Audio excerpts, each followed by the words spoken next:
ಏನು ಪತ್ರಿಕೋದ್ಯಮದ ಅವಧಿಯಲ್ಲಿ ಅದು ಬಹಳ ಕಷ್ಟಪಟ್ಕೊಂಡಂಥ ದಿನಗಳು. ಅಂದರೆ ನೀವು ಪ್ರೆಸ್ ಗ್ಯಾಲರಿಲಿ ಕೂತ್ಕೊಂಡಿದ್ದನ್ನೆಲ್ಲ ರಿಪೋರ್ಟ್ ಮಾಡು ಅಂತ. ವಿಧಾನಸಭೆಯಲ್ಲಿ ಏನಾಯಿತು, ವಿಧಾನ ಪರಿಷತ್ನಲ್ಲಿ ಏನಾಯಿತು. ಒಬ್ಬ ಬಹಳ ದೊಡ್ಡ ಮನುಷ್ಯ ಅಂತ ಅಂದ್ಕೊಂಡವರು, ಅವರ ಕವಿತೆಗಳನ್ನೆಲ್ಲ ನಾವು ಓದ್ಕೊಂಡು ಬೆಳೆದಿದ್ದೀವಿ. ಅವರು ಒಬ್ಬ ರಾಜಕಾರಣಿಯನ್ನು ಹೊಗಳಿದ ಪದ್ಯವನ್ನು ವಿಧಾನ ಪರಿಷತ್ನಲ್ಲಿ ಓದಿದರು.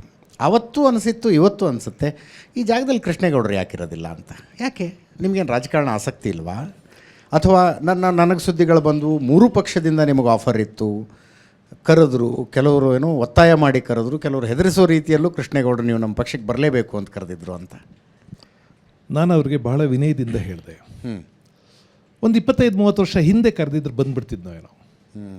ಈಗ ನಾನು ಭಾಳ ದೂರ ನಡ್ಕೊಂಡು ಬಂದುಬಿಟ್ಟಿದ್ದೀನಿ, ತುಂಬ ಮಾತಾಡಿಬಿಟ್ಟಿದ್ದೀನಿ.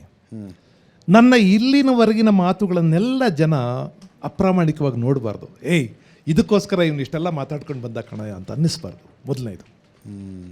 ಎರಡನೇದು, ನನ್ನ ಮಾಧ್ಯಮದ ಸ್ನೇಹಿತರು ಒಂದು ಸಲ ಅಟ್ಯಾಕ್ ಮಾಡಿದರು ನನ್ನ. ಯಾಕೆಂದರೆ ಟಿ ವಿ ಚಾನಲ್ಗಳೆಲ್ಲ ಪ್ರಕಟಿಸ್ಬಿಟ್ವು ಇವ್ರು ಕ್ಯಾಂಡಿಡೇಟ್ ಆಗ್ತಾರೆ ಅಂತ, ಯಾವುದೋ ಪಕ್ಷದಿಂದ. ನೋಡಿ, ಇದು ಬೆಂಕಿ ಇಲ್ಲದೆ ಹೊಗೆ ಹಾಡೋದಿಲ್ಲ, ಏನೋ ನಡೀತಾ ಇದೆ ಅಲ್ಲಿ, ಏನು ನಡೀತಾ ಇದೆ ಹೇಳಿ. ನಾನು ಹೇಳಿದೆ, ಇಲ್ಲ, ಆ ಥರದ್ದು ಏನೂ ನಡೀತಾ ಇಲ್ಲ, ಯಾರೋ ಹೇಳಿರ್ಬೋದು, ನಡೀತಾ ಇರ್ಬೋದು, ನಾನಂತೂ ಅದರಲ್ಲಿ ಯಾವುದ್ರಲ್ಲೂ ಭಾಗಿಯಾಗಿಲ್ಲ. ಸರ್, ಎಲ್ಲರೂ ಹೀಗೆ ಹೇಳ್ತಾರೆ ಸರ್ ಅಂದರು. ನಾನು ಹೇಳಿದೆ, ನಾನು ಮತ್ತೆ ರಾಜಕಾರಣಿಯಾಗಿ ನಿಮ್ಮನ್ನು ಓಟ್ ಕೇಳ್ಕೊಂಡು ಬಂದರೆ ಸಾರ್ವಜನಿಕವಾಗಿ ಮುಖ ತೋರಿಸೋದಿಲ್ಲ. ಇದನ್ನು ಸ್ಪಷ್ಟವಾಗಿ ಬರೆದ್ಬಿಡಿ. ಸಾರ್ವಜನಿಕವಾಗಿ ನಾನು ಮುಖ ತೋರಿಸೋದಿಲ್ಲ. ಯಾಕೆ ರಾಜಕಾರಣ ಅಷ್ಟು ಕೆಟ್ಟದ್ದ ಅಂದರು. ನಾನು ಹೇಳಿದೆ, ಕೆಟ್ಟದ್ದು ಒಳ್ಳೆಯದು ಅಂತ ನಾನು ಹೇಳ್ತಿಲ್ಲ. ಅಪ್ಪ, ಯಾರೋ ಒಬ್ಬ ಹೂ ಮಾರ್ತಾ ಇದ್ದಾನೆ, ಅವನ ಹತ್ರ ಹೋಗಿ ನೀನು ಕಬಾಬ್ ಯಾಕೆ ಮಾರಬಾರ್ದು ಅಂತ ಯಾಕಪ್ಪ ಪ್ರಶ್ನೆ ಕೇಳ್ತೀರಿ? ಯಾರೋ ಕಬಾಬ್ ಮಾರಬೇಕು, ಇನ್ನೇವನೋ ಅಂಗಡಿ ಇಟ್ಕೊತಾನೆ. ಆದರೆ ನಾನು ಹೂ ಮಾರ್ತಾ ಇದ್ದೀನಪ್ಪ, ನನ್ನನ್ನು ಸರ್ ನೀವು ಬಣ್ಣದ ಅಂಗಡಿ ಇಟ್ಟರೆ ಚೆನ್ನಾಗಿರುತ್ತೆ ಸರ್ ಅಂತ ಯಾಕೆ ಕೇಳ್ತೀರಿ? ಚೆನ್ನಾಗಿರುತ್ತೆ ಅಂತ ಅವನಿಗೆ ಅನಿಸಿದೆ ಸರ್. ಈಗ ನನಗೆ ನೀವು ರಾಜಕಾರಣಿ ಅಂದರೆ ಚೆನ್ನಾಗಿರುತ್ತೆ ಅಂತ ನನ್ನ ಅಭಿಪ್ರಾಯಪ್ಪ. ಒಂದು ದೇಶ ವಿದೇಶಗಳನ್ನು ನೋಡಿದ್ದೀರಿ, ಎಲ್ಲೆಲ್ಲಿ ವ್ಯವಸ್ಥೆಗಳು ಏನಿದ್ದಾವೆ ಅಂತ ಗೊತ್ತು, ನೀವು ಇತಿಹಾಸವನ್ನು ಅರ್ಥ ಮಾಡಿಕೊಂಡಂಥವರು, ನೀವು ಹೇಳಬೇಕಾದದ್ದನ್ನು ಸ್ಪಷ್ಟವಾಗಿ ಹೇಳಬಲ್ಲಂಥ ಶಕ್ತಿ ಇದೆ, ಈ ಸಮಾಜ ಹೆಂಗಿರಬೇಕು ಅನ್ನುವುದರ ಬಗ್ಗೆ ಸ್ಪಷ್ಟವಾದ ಪರಿಕಲ್ಪನೆ ಇದೆ. ನಿಮ್ಮಂಥವ್ರು ಪಾಲಿಸಿ ಮೇಕಿಂಗ್ನಲ್ಲಿರಬೇಕು ಅಂತ ನನಗನ್ಸಿದ್ರೆ ನನ್ನ ತಪ್ಪ ಅದು? ಇದೇ ಪ್ರಶ್ನೆ ಅವ್ರು ಕೇಳಿದರು. ನಾನು ಅವ್ರಿಗೆ ಹೇಳಿದೆ, ಸರ್ ನೀವು ಒಂದು MLA-ನೋ MP-ನೋ ಆದರೆ ಇನ್ನೂ ದೊಡ್ಡ ಕೆಲಸ ಮಾಡ್ಬೋದಲ್ಲ ಸರ್ ಅಂತ. ನಾನು ಅವ್ರಿಗೆ ಹೇಳಿದೆ, ವಿನಯದಿಂದ ಹೇಳ್ತಿದ್ದೀನಿ, ಅಹಂಕಾರದಿಂದಲ್ಲ. 35 ವರ್ಷ ಮೇಷ್ಟ್ರ ಕೆಲಸ ಮಾಡಿದ್ದೀನಿ, ಅದು ಸಣ್ಣ ಕೆಲಸ ಅಲ್ಲ. ಎಸ್. ನಾನು ಹೀಗೆ ಮಾತಾಡ್ತಾನೆ ಇದ್ದೀನಿ. ಎಷ್ಟೋ ಜನ ಸಿಕ್ಕಿದಾಗ ನಿಮ್ಮದೊಂದು ಮಾತು ನಮಗೆ ಭಾಳ ಇಷ್ಟ ಆಯಿತು ಸರ್, ನನ್ನ ಬದುಕಿನ ಗತಿ ಬದಲಾಯಿಸ್ತು ಸರ್, ನಾನು ಸತ್ಯವಾಗ್ಲೂ ನಾನು ಬೋಸ್ಟಿಂಗ್ ಮಾಡ್ಕೋತಾ ಇಲ್ಲ ಅಂತ ಹೇಳ್ತಾರೆ. ನನಗೆ ಸಾರ್ಥಕ ಅಂತ ಅನಿಸುತ್ತೆ. MLA-ನೋ MP-ನೇ ಆಗಿ ಮಾಡಬೇಕಾ ಕೆಲಸನ? ಪಾರ್ಲಿಮೆಂಟಲ್ಲಿ, ಅಸೆಂಬ್ಲಿನಲ್ಲೇ ಮಾತಾಡಬೇಕಾ? ನನಗೆ ಇನ್ನೊಬ್ಬರು ಆ ಚಾಯ್ಸ್ ತೊಗೊಂಡ್ರೆ ತಪ್ಪು ಅಂತ ಹೇಳೋದಿಲ್ಲ, ಆದರೆ ಅಲ್ಲಿಗೆ ಹೋದ್ಮೇಲೆ ಅವ್ರು ಹೆಂಗಿರ್ತಾರೆ ಅಂತ ಅಷ್ಟೇ.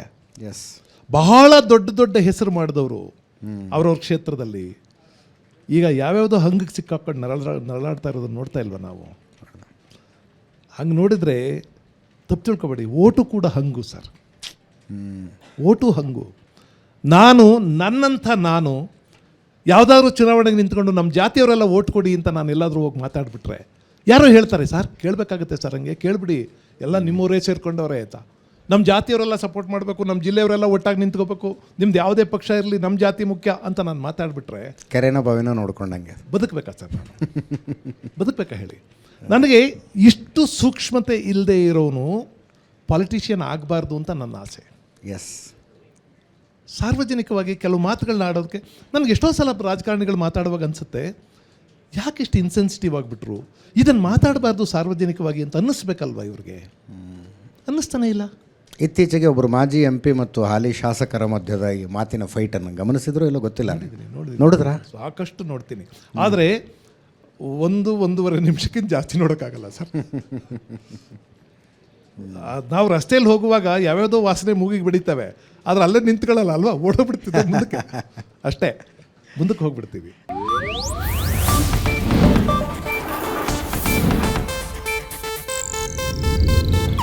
ಇದು ಏಷ್ಯಾನೆಟ್ ನ್ಯೂಸ್ ನೆಟ್ವರ್ಕ್ ಪ್ರಸ್ತುತಿ.